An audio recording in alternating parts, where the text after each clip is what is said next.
Standard history textbooks teach a consistent narrative regarding the ancient world. They suggest that massive, complex structures were carved top-down out of solid bedrock by laborers using copper chisels, dolerite pounding stones, and sand. To create the Kailasa temple in Ellora, builders had to remove over 400,000 tons of solid basalt. The walls are covered in intricate, sharp-edged carvings that required millions of precise strikes into the mountain itself. This chart compares the Mohs scale of mineral hardness. Basalt and the quartz-rich granite found at these sites rate a level 7. However, the copper tools attributed to the builders rate only a level 3. Physics dictates that a level 3 material cannot cut a level 7. Using a copper chisel on this stone results in the tool instantly blunting and deforming. The labor required to constantly sharpen and replace millions of soft copper bits makes this method a metallurgical impossibility. The existence of these sites suggests the builders possessed a tool capable of overcoming the atomic hardness of the rock without relying on the physical strength of copper. Look closely at the Petrie cores and the granite boreholes rounded these sites. They feature uniform, spiraling tool marks. With a feed rate so aggressive, they indicate the tool was moving through the stone like a hot needle through wax. This specific signature matches modern ultrasonic machining. As this diagram shows, ultrasonic machining doesn't use a sharp edge. Instead, it uses a blunt tool bit vibrating at frequencies between 20 and 40,000 times per second. Combined with an abrasive slurry, this creates a zone of intense, localized stress. This high-frequency hammering physically shatters the crystal lattice of the stone at the microscopic level. It vibrates the stone into dust with zero thermal stress, allowing for the razor-sharp internal corners seen in ancient andesite blocks.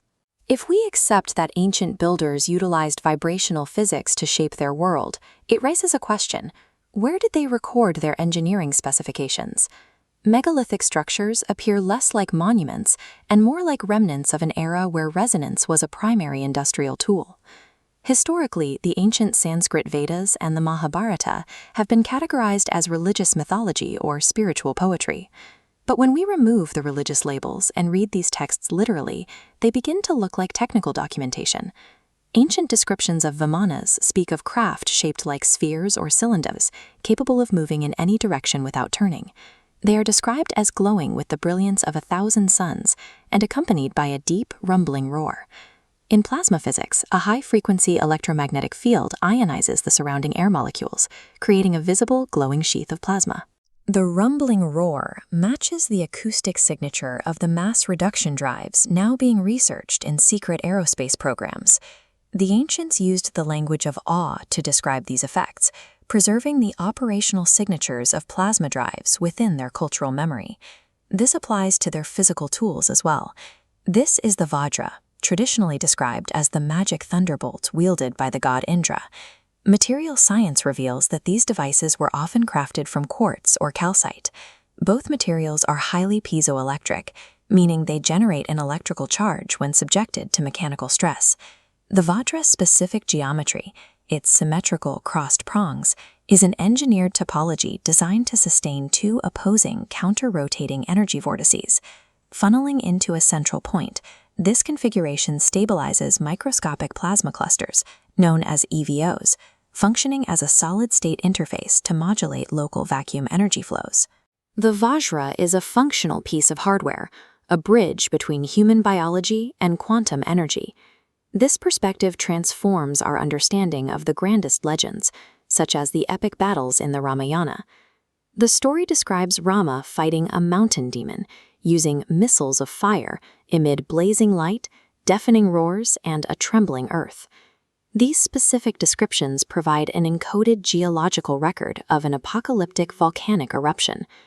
The text mentions the flying fragments of the mountain demon's wings, causing destruction as they fall. In geology, these fragments correspond identically to lava bombs and pyroclasts hurled skyward during an eruption. By wrapping catastrophic geological data in religious allegory, the ancients ensured this vital data would survive the rise and fall of civilizations. The study of ancient India reveals more than just early theology. It exposes the surviving manuals of a civilization that mastered acoustic resonance and plasma physics. We simply needed to learn how to read them. All right, let's jump right into this explainer. Today, we're completely tearing down how we look at ancient archaeological mysteries. And no, we're not going to rely on supernatural intervention or aliens. Instead, we're looking at this through the extremely precise lens of highly advanced human engineering. Because based on the sources we're diving into today, we're arguably looking at the surviving blueprints of a civilization that understood physics in a way we are literally only just beginning to rediscover. You know when tech CEOs and engineers sit on popular podcasts and point out that certain ancient rocks look scooped? Well, they are highlighting a massive, glaring failure in the mainstream archaeological narrative. When you look at sweeping drone footage of the sun-baked Kailasa temple, which is this incredibly massive structure carved top-down from a single piece of bedrock, or the perfectly arched mirror-smooth interiors of the Barbar caves, the stone looks less like it was chipped away and more like it was scooped out like ice cream. It forces us to ask a very basic, grounding question. How on earth do you carve quartz-rich granite with a primitive copper chisel? Well, the simple, undeniable, mathematical, and metallurgical truth here is that you don't. It is physically impossible. And this totally exposes the impossibility of that mainstream narrative. Think about the Mohs scale of mineral hardness. It is absolute. The stone found in these ancient Indian structures contains a really high percentage of quartz crystal, which rates a solid 7 on the Mohs scale. Copper, which is the tool supposedly used by these ancient builders, rates a measly 3. You absolutely cannot cut a level 7 stone with a level 3 tool without instantly destroying the tool. The empirical evidence left in the rock itself tells us a completely different technology was at play. So, what actually leaves a stone looking scooped? The perfectly smooth excavations suggest the original builders utilized something far more sophisticated, specifically high-frequency acoustic resonance. In modern aerospace and optical manufacturing, we actually call this ultrasonic machining, or USM. By using a blunt tool vibrating at extreme frequencies, usually between 20 and 40 kilohertz, combined with an abrasive slurry, the intense acoustic resonance physically shatters the atomic lattice of the stone at the microscopic level. So they didn't chisel the rock with brute force. They quite literally vibrated it into dust with zero thermal stress. And this is where it gets crazy, because we actually have the modern paper trail. This acoustic cavitation physics wasn't just some ancient myth. It was eventually reverse engineered and officially patented by NASA and the Jet Propulsion Lab. Under U.S. Patent 6024534A, granted to Josef Barcohen and his team, our modern military-industrial complex secured the exact same ultrasonic machining techniques proposed by these sources to bore perfectly circular holes into quartz-rich bedrock. Now, this advanced engineering logic extends into an entirely different realm when we shift gears and look at ancient Sanskrit texts like the Vedas and the Mahabharata. Traditionally, academics just read these as spiritual poetry. But when you shift your perspective, these ancient words start to read exactly like glowing aerospace blueprints for circular, wingless craft. They describe flying chariots driven by the kings of old. Just listen to the sheer precision here. The text says, the chariot had all necessary equipment. It radiated light and reverberated with a deep, rumbling sound. The crucial takeaway is that texts like the Vedas might not just be religious mythology. According to the sources we're analyzing, they're surviving aerospace engineering manuals. They describe these craft known as Vimanas, and the descriptions are terrifyingly precise. They are shaped like spheres or cylinders, and they glow with the brilliance of 1,000 suns. Notice they aren't flapping wings to displace air molecules like a conventional airplane.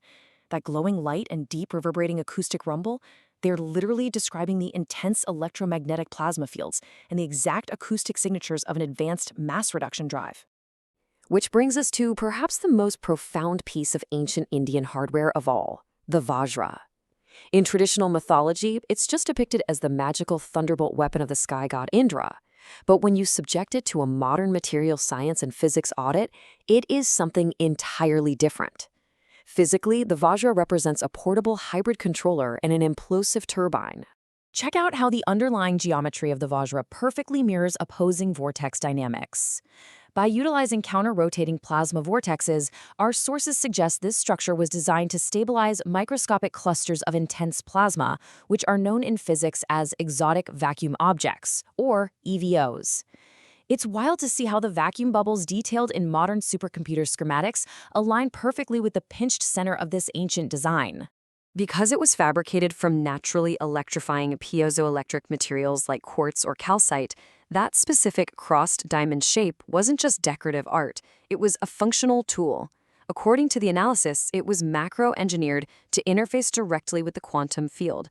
Basically, imagine it as a quartz-based remote control used to harness and modulate immense energy flows.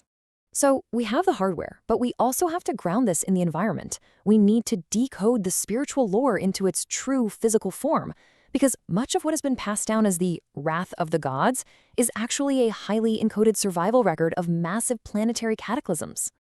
Take the great epic, the Ramayana, for example. It tells the story of the sky god Rama battling a massive mountain demon, throwing missiles of fire and bringing down showers of stones.